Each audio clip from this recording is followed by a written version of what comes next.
नमस्कार दोस्तों, ये video editorial compilation for mains का पार्ट है। आप प्लेलिस्ट में जाके एडिटोरियल की वीडियोस पेपर वाइज और टॉपिक वाइज देख सकते हो। और अगर आप दिसंबर 2019 के बाद की वीडियोस को देखना चाहते हो तो वीडियो के नीचे मौजूद ज्वाइन बटन की सहायता से आप मेंबरशिप को ज्वाइन कर सकते हो। चलिए डिस्कशन स्टार्ट करते हैं। 11 जुलाई को वर्ल्ड पॉपुलेशन डे था। वर्ल्ड पॉपुलेशन डे के मौके पर बहुत सारे लोगों ने बढ़ती हुई पॉपुलेशन पर चिंता जाहिर की। कुछ लोगों ने यह कहा, जिस हिसाब से पॉपुलेशन बढ़ रही है हमारे देश की, रिसोर्सेज उतनी गति से नहीं बढ़ रहे हैं, तो एक समय ऐसा आएगा बहुत ज़्यादा पॉपुलेशन कंपटीशन कर रही होगी थोड़े रिसोर्सेज के लिए। इससे सोसाइटी में इंस्टेबिलिटी आएगी, सोसाइटी में जो क्राइम है वो बढ़ेगा, इनइक्वालिटीज बढ़ेंगी। तो इसका सॉल्यूशन ये है, अगर कोई कपल 2 से अधिक बच्चे करता है, मान लीजिए तीसरा बच्चा है, चौथा है, पांचवा है, आगे जितने भी बच्चे हैं उनको वोटिंग राइट्स से वंचित कर दिया जाए और सरकार के द्वारा जो स्कीम्स चलाई जाती हैं उनके लाभ से भी उन बच्चों को वंचित कर दिया जाए। समझ गए ना?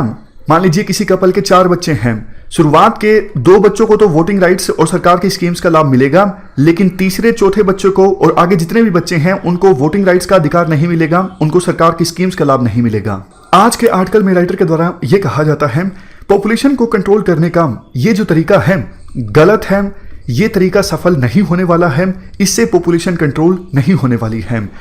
तो अपने व्यू पॉइंट के पक्ष में राइटर काफी सारे आर्गुमेंट्स देते हैं और उन आर्गुमेंट्स को हम एक एक करके डिस्कस करेंगे। पहला आर्गुमेंट, जब हमारे देश में इमरजेंसी लगी थी 1975 से लेके 77 के बीच, इमरजेंसी के दौरान बहुत से मैन की जबरदस्ती नसबंदी करवाई गई थी। तो इसका फायदा होने के बजाय नुकसान ज्यादा हो गया।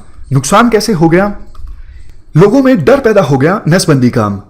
वो लोग जो वॉलंटरी स्टेरिलाइजेशन करवाना चाहते थे, यानी अपनी आप से इच्छा से नसबंदी करवाना चाहते थे, उन्होंने भी अपना इरादा त्याग दिया। कहने का मतलब यह हुआ कि पास्ट में भी फोर्सफुल तरीके अपनाए गए हैं पॉपुलेशन कंट्रोल के लिए, लेकिन वो तरीके सफल नहीं हुए हैं। दूसरा आर्गुमेंट, देखो किसी भी देश की पॉपुलेशन इन 4 फेसेस से होकर गुजरती है। जब कोई कंट्री डेवलपिंग होती है तो उस देश की पॉपुलेशन बहुत तेजी से एक्सपेंड करती है। जैसे आज के समय में अफ्रीका के कई सारे देश वो डेवलपिंग हैं, उनकी पॉपुलेशन बहुत ज़्यादा तेजी से ग्रो कर रही है। उसके बाद पॉपुलेशन ग्रो तो करती है लेकिन धीरे धीरे ग्रो करने लगती है। मान लीजिए पहले पॉपुलेशन 1 साल में 20% की ग्रोथ रेट से बढ़ रही थी, अब पॉपुलेशन बढ़ेगी 10% की ग्रोथ रेट से 7% की ग्रोथ रेट से। उसके बाद तीसरे फेज में पॉपुलेशन स्टेबल होने लगती है, जितनी पॉपुलेशन बढ़ रही है उतनी घट भी रही है। उसके बाद चौथे फेज में पॉपुलेशन कम होने लगती है। आज के समय में आप कह सकते हो जापान चौथे फेज में है, जापान की पॉपुलेशन बढ़ने के बजाय कम हो रही है। 2018-19 के इकोनॉमिक सर्वे में यह बोला गया है, आने वाले 20 सालों में हमारी पॉपुलेशन स्टेबिलिटी की तरफ आगे बढ़ रही है, यानी तीसरे फेज में एंटर करने जा रही है हमारी पॉपुलेशन आने वाले 20 सालों में। जैसे जैसे विभिन्न राज्यों में सोशल और इकोनॉमिक जो इंडिकेटर्स हैं उनमें इंप्रूवमेंट होगा, वैसे वैसे फर्टिलिटी रेट जो है वो कम होती जाएगी। इवन देखो आज के समय में हमारे देश के कुछ राज्य, खास करके साउथ इंडिया के जो राज्य हैं, वहां पर फर्टिलिटी रेट काफी कम देखने को मिल रही है, यानी साउथ इंडिया के स्टेट्स की जो पॉपुलेशन है रिलेटिवली अब स्टेबल हो गई है। बाकी राज्यों की भी पॉपुलेशन हमारे देश में धीरे धीरे स्टेबल हो जाएगी। पॉइंट ये है, जब देखो देश की पॉपुलेशन अपने आप ही स्टेबिलिटी की तरफ आगे बढ़ रही है, तो फिर इस प्रकार के आइडिया को अपनाने की क्या आवश्यकता कि आप कुछ लोगों को इसलिए वोटिंग राइट से वंचित कर दें या फिर सरकार की स्कीम्स के लाभ से वंचित कर दें कि वो किसी कपल के पहला या दूसरा बच्चा नहीं है, बाद वाले बच्चे हैं। नेक्स्ट आर्ग्यूमेंट देखो ये है, हमेशा से हमारी जो पॉलिसी है पॉपुलेशन को कंट्रोल करने की, वो सिटीजन्स को voluntary and informed choice provide करने की रही है। जैसे शुरुआत में एग्जांपल दिया जाता है नेशनल पॉपुलेशन पॉलिसी 2000 का। ये पॉपुलेशन पॉलिसी काफ़ी ज़्यादा फार साइटेड थी, मतलब दूरदर्शी थी। इस पॉलिसी में कहा गया है पॉपुलेशन को कंट्रोल करने का हमारा कोई टारगेट नहीं है, टारगेटेड अप्रोच हम नहीं अपनाएंगे। हमारा मेन ऑब्जेक्टिव ये है लोगों को अवेयर करना, लोग अपने आप से रिप्रोडक्टिव हेल्थ केयर सर्विस को अवेल करें, उनके ऊपर सरकार अपना डिसीजन इंपोज नहीं करेगी। इवन 2017 में अनुप्रिया पटेल जो मिनिस्टर ऑफ स्टेट थी हेल्थ एंड फैमिली वेलफेयर, इन्होंने भी लोकसभा में एक रिप्लाई में कहा था, फैमिली प्लानिंग प्रोग्राम जो है इंडिया में वो टारगेट फ्री है और वॉलंटरी है नेचर में। ये क्लाइंट्स पर डिपेंड करता है कि वो फैमिली प्लानिंग के लिए किस मेथड को अपनाएंगे। जो मेथड उनको सूट करता है वो उसी मेथड को अपनाएं। फैमिली प्लानिंग के लिए सरकार अपना डिसीजन इंपोज नहीं करेगी उन लोगों पर। चौथा आर्ग्यूमेंट देखो ये है, हम बार बार ये बात करते हैं आज के समय में डेमोग्राफिक डिविडेंड हमारे पक्ष में है। मतलब आज के समय में हमारे देश की वर्किंग एज जो पॉपुलेशन है वो ज्यादा है, उनको हम ट्रेनिंग देके स्किल्स देके देश की इकोनॉमी का साइज बढ़ा सकते हैं। लेकिन ये डेमोग्राफिक डिविडेंड की जो विंडो है लंबे समय तक ओपन नहीं रहेगी। जो कुछ हमें करना होगा आज ही करना होगा। हमारे पास आने वाले 10-20 साल हैं, हम इस डेमोग्राफिक डिविडेंड का फायदा उठा सकते हैं।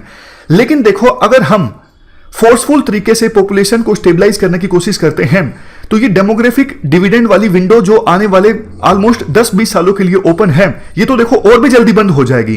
5 सालों में बंद हो जाएगी, 7 सालों में बंद हो जाएगी। तो इसका तो हमें नुकसान हो जाएगा। तो कहने का मतलब ये है जैसा चल रहा है पॉपुलेशन अपने आप स्टेबल हो रही है, उसे आप होने दीजिए। अभी देश की वर्किंग एज पॉपुलेशन ज्यादा है, इसका फायदा उठाइए, देश की इकोनॉमी के साइज को इंक्रीज कीजिए।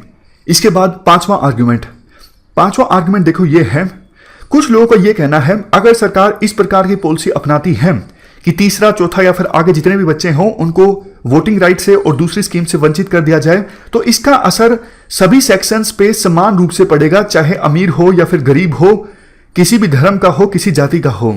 लेकिन देखो वास्तव में ऐसा है नहीं।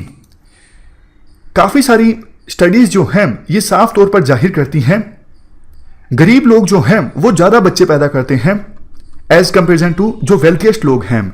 नेशनल फैमिली हेल्थ सर्वे 2015-16 का ये डेटा है।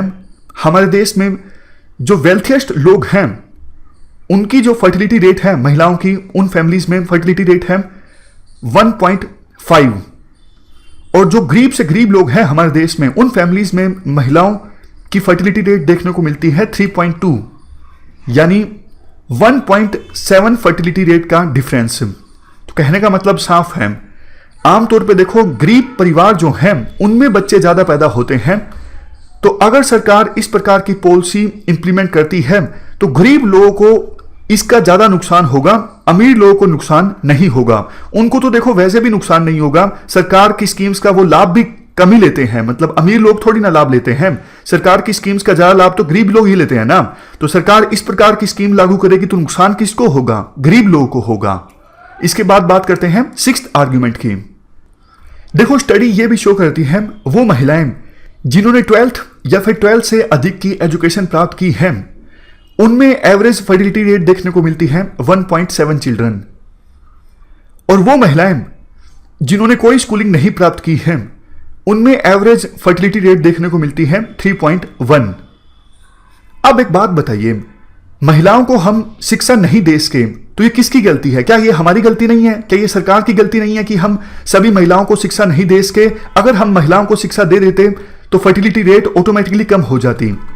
तो ये 6th आर्ग्यूमेंट है, सरकार एजुकेशन देने पे फोकस करे, ना कि फोर्सफुल तरीके से पॉपुलेशन कंट्रोल करने पर।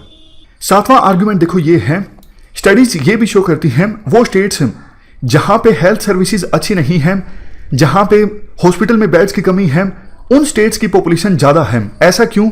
ऐसा देखो इसलिए आमतौर पर धारणा ये होती है गरीब लोगों में खासकर कि ज्यादा से ज्यादा बच्चे पैदा किए जाएं, क्योंकि ये जरूरी नहीं कि जितने बच्चे पैदा किए जाएंगे वो सारे जीवित रहेंगे, उनमें से कुछ बच्चों की डेथ भी हो सकती है। तो कम से कम जब हम बूढ़े होंगे तो कुछ बच्चे तो बचेंगे जो हमारे बुढ़ापे का सहारा बनेंगे। लेकिन हेल्थ सर्विसेज अगर अच्छी हों तो लोगों को यकीन हो जाए कि जितने बच्चे वो पैदा कर रहे हैं उतने जीवित भी रहेंगे। आप इस डर से ज्यादा बच्चे पैदा मत कीजिए कि उनमें से कुछ की डेथ हो जाएगी, और इसके लिए सरकार को लोगों को यकीन दिलाना होगा। लोगों को यकीन दिलाया जा सकता है हेल्थ सर्विसेज को अच्छा करके। 9th आर्ग्यूमेंट देखो, अक्सर ये भी देखा जाता है कि बेटे की चाह में कुछ लोग ज्यादा बच्चे पैदा कर देते हैं। तो आप जेंडर इक्वालिटी पे फोकस करो ना, जितना ज्यादा आप जेंडर इक्वालिटी पे फोकस करोगे ये भी एक फैक्टर है जो रोल प्ले करेगा पॉपुलेशन को कंट्रोल करने में। 10th आर्ग्यूमेंट देखो, ये कहना आसान है कि अगर किसी कपल का कोई तीसरा बच्चा है, चौथा बच्चा है, तो उनको वोटिंग राइट से वंचित कर दिया जाए और सरकार की स्कीम से वंचित कर दिया जाए। देखो, सरकार काफी सारी स्कीम्स फिलहाल चला रही है सोशल और इकोनॉमिक इंडिकेटर्स इंप्रूव करने के लिए। For example, Ayushman Bharat scheme, universal health coverage की दिशा में सरकार आगे बढ़ रही है। तो क्या हम अफोर्ड कर सकते हैं कि कुछ लोग जो हैं हेल्थ सर्विसेज से वंचित हो जाएं? नहीं, हम ये नहीं अफोर्ड कर सकते हैं। तो ये इंप्लीमेंट करना संभव ही नहीं है कि कुछ लोगों को हेल्थ सर्विसेज से या फिर दूसरी सर्विसेज से वंचित कर दिया जाए। अगर देश में गरीबी रहती है, अगर देश में कुछ लोग मालन्यूट्रिशन का शिकार होते हैं, डिजीज से सफर करते हैं, तो हमारा देश तरक्की नहीं कर पाएगा। बहुत सारा जो ह्यूमन रिसोर्सेज है वो वेस्ट हो जाएगा। 11th आर्गुमेंट जो मिलता जुलता है आर्गुमेंट हम पहले डिस्कस कर भी चुके हैं। 23 स्टेट्स और यूनियन टेरिटरीज हमारे देश में ऐसे हैं जिनमें फर्टिलिटी रेट जो है फिलहाल अभी 2.1 चिल्ड्रन से कम हो चुकी है। तो 11 आर्गुमेंट्स आप याद कर लीजिए। 11 आर्गुमेंट्स का आप इस्तेमाल कर सकते हो अगर यूपीएससी क्वेश्चन पूछती है पॉपुलेशन कंट्रोल करने के लिए कौन से मेथड्स अपनाए जा सकते हैं। लास्ट में कंक्लूजन में यही बात बोली जाती है, हमें इमरजेंसी की गलतियों से सीखना चाहिए। जिस प्रकार से इमरजेंसी में फोर्सफुल तरीका अपनाया गया था पॉपुलेशन कंट्रोल करने के लिए और वो तरीका बैकफायर कर गया था, हमें उस गलती से सीखना चाहिए और इस प्रकार के आइडिया पर विचार भी नहीं करना चाहिए। इस डिस्कशन में फिलहाल इतना ही है। Thank you very much for discussion.